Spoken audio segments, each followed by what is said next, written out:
Assalamualaikum. Nama saya Siti Zawani binti Muhammad Zakaria. Nombor ID matrik AM2505108416 dari Seksyen 17 Semester 5.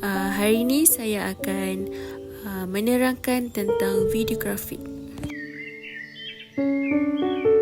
Saya memilih soalan nombor 4. Ali iri hati dengan Azlan yang dilahirkan dalam sebuah keluarga yang sedang, yang kaya raya dan hidupnya mewah.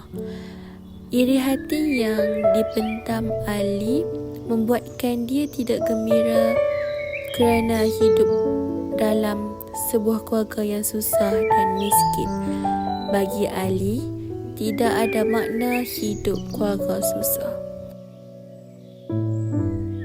Bagaimana kita mahu membantu Ali menerima takdirnya? Dan apakah hidup tidak bermakna kalau miskin?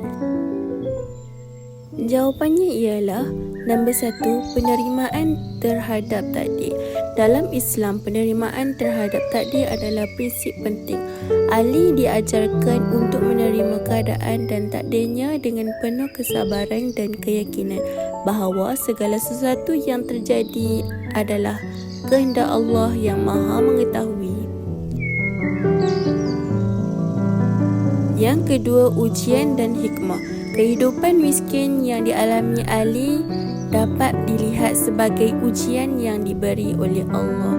Dalam Islam, setiap ujian memiliki hikmah dan merupakan cara untuk menguji kesabaran, keimanan dan ketekunan seseorang. Jawapan yang ketiga, keseimbangan dalam kehidupan. Islam mengajarkan keseimbangan antara kehidupan dunia dan akhirat. Meskipun kekayaan di dunia dapat memberikan keselesaan dan keyakinan, tetapi amal kebaikan yang kita lakukan lebih bernilai di sisi Allah. Falsafah mengajarkan tentang pentingnya penerimaan terhadap memiliki pelbagai ujian. Tidak semestinya kekayaan boleh memberikan kebahagiaan dan tidak semestinya miskin tidak boleh memberi kebahagiaan.